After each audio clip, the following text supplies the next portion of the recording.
Assalamualaikum warahmatullahi wabarakatuh. Anak-anakku semua yang solih dan solihah. Ya, pada kesempatan ini kita akan melanjutkan belajar tentang tema 6 subtema 1. Kali ini kita akan membahas muatan pelajaran IPS dan SPDP. Yuk kita mulai pembelajaran pagi ini. Kita mulai dari ilmu pengetahuan sosial. Makna proklamasi kemerdekaan bagi bangsa Indonesia. Proklamasi berasal dari bahasa Yunani, yaitu proclamation, yang artinya pengumuman kepada seluruh rakyat. Proklamasi kemerdekaan Indonesia merupakan pengumuman kepada seluruh rakyat Indonesia dan bangsa serta rakyat di dunia akan adanya kemerdekaan negara Indonesia. Proklamasi kemerdekaan yang dikumandangkan tanggal 17 Agustus 1945 oleh Soekarno-Hatta memiliki makna bahwa bangsa Indonesia telah merdeka dan berdaulat, sehingga wajib dihormati negara lain. Makna lain proklamasi kemerdekaan bangsa Indonesia. 1. Proklamasi sebagai puncak perjuangan bangsa Indonesia. 2. Proklamasi sebagai awal terbentuknya Negara Kesatuan Republik Indonesia. 3. Proklamasi sebagai tonggak sejarah Indonesia. 4. Proklamasi merupakan alat hukum internasional untuk bangsa Indonesia dalam melakukan hubungan dan kerjasama internasional. 5. Proklamasi sebagai titik tolak perubahan hukum kolonial menjadi hukum nasional. Dan yang terakhir, proklamasi menjadi pintu gerbang menuju masyarakat yang adil dan makmur. Memaknai proklamasi kemerdekaan dengan berperilaku positif. Contohnya, 1. Dengan menghormati orang lain yang sedang beribadah sesuai dengan agama dan keyakinan masing-masing. 2. Saling menghormati dan menghargai antar sesama. 3. Mengembangkan rasa toleransi dalam keragaman sosial di Indonesia. 4. Bermain dengan siapapun tanpa membedakan agama, suku, dan budayanya. 5. Menjaga rasa kebersamaan dan persatuan di sekolah dan di masyarakat. 6. Belajar dengan giat. 7. Mengikuti upacara kemerdekaan dengan hikmat. Dan yang terakhir, mengikuti perlombaan 17 Agustusan yang diselenggarakan baik di sekolah maupun di lingkungan masyarakat. Ya anak-anakku semua, setelah tadi Bani sudah menyampaikan materinya, sekarang anak-anak semua silakan mengerjakan tugas untuk muatan pelajaran IPS. Tugasnya yaitu mengerjakan soal LKS tematik tema 6 subtema 1 halaman 18. Kita lanjutkan belajar seni budaya dan prakarya. Pada kesempatan kali ini kita akan belajar tentang interval nada pada lagu. Di sini nanti kita akan belajar mana itu interval nada pada tangga nada diatonis mayor dan diatonis minor. Apa perbedaan diatonis mayor dan diatonis minor? Yuk kita bahas satu-satu. Kita pertama akan membahas tentang interval nada pada tangga nada diatonis mayor. Tangga nada pada diatonis mayor memiliki interval 1, 1, setengah, 1, 1, 1, setengah. Bersifat riang gembira, bersemangat. Biasanya diawali dan diakhiri nada do Namun, tidak menutup kemungkinan diawali dengan nada sol atau mi dan diakhiri dengan nada do.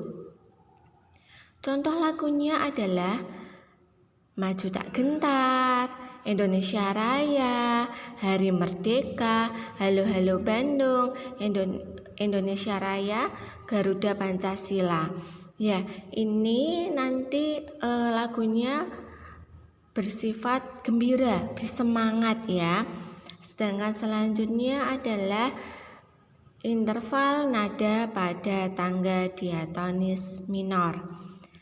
Tangga nada pada nada diatonis minor memiliki interval 1, 1,5, 1, 1, 1,5, 1, 1.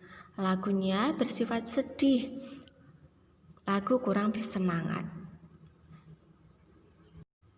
Melodi lagu diawali dan diakhiri nada la, namun tidak menutup kemungkinan diawali nada mi dan diakhiri nada la. Contoh lagunya adalah Syukur, Tuhan, Gugur Bunga, dan Bubui Bulan. Ya, kita akan belajar macam-macam nama interval nada. Yang pertama, ada yang bernama interval prim. Langkahnya adalah dari 1 ke 1. Jarak nadanya 0, karena 1 ke 1 jarak nadanya 0. Interval dari nada 1 ke nada yang sama. Contohnya dari nada do ke do. Itu do kan 1. Do juga 1, jadi dari 1 ke 1 jarak nadanya 0. Yang kedua adalah second.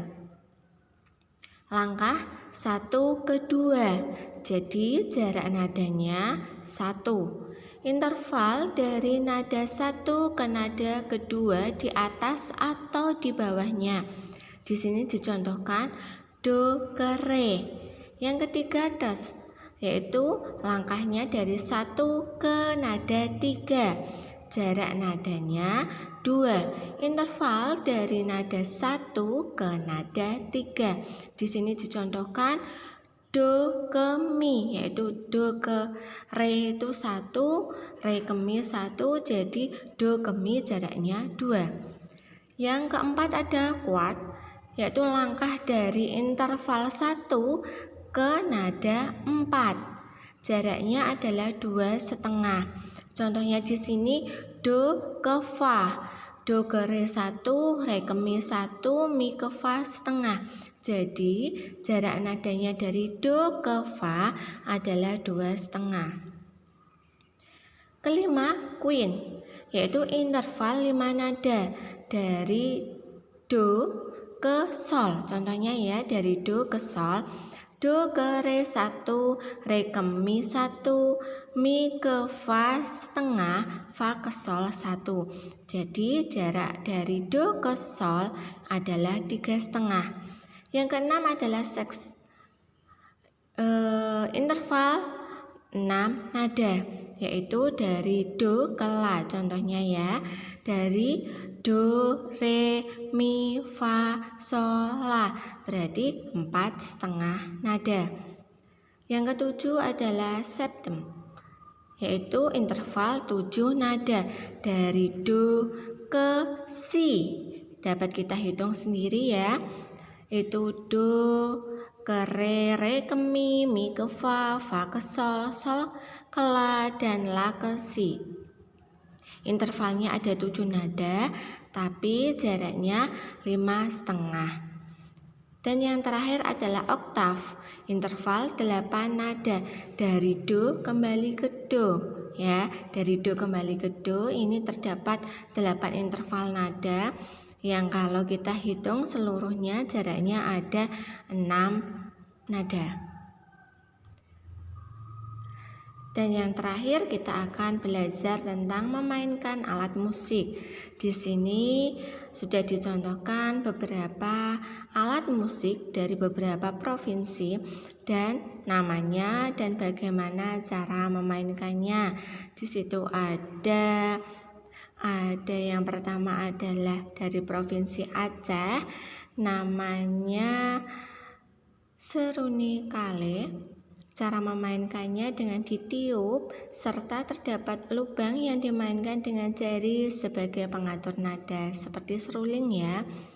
Yang kedua ada aramba dari Sumatera Barat. Ini cara memainkannya dengan dipukul menggunakan pukulan khusus. Yang ketiga ada Sumatera Barat, namanya seluang, dengan cara Selanjutnya ada alat musik yang namanya gambus. Ini ternyata berasal dari Riau.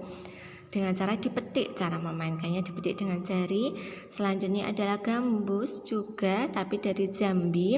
Ini juga dipetik, tapi bentuknya hampir sama ya, bentuknya sama, tapi ada beberapa bagian yang beda. Dan yang keenam itu dari Sumatera Selatan, namanya akordeon, dengan menggunakan kedua tangan cara mainkannya. Ya, segitu ya anak-anakku. Semoga materi ini dapat menambah ilmu anak-anakku semua. Jangan lupa buku yang di rumah tetap dibaca ya. Selamat belajar. Wassalamualaikum warahmatullahi wabarakatuh.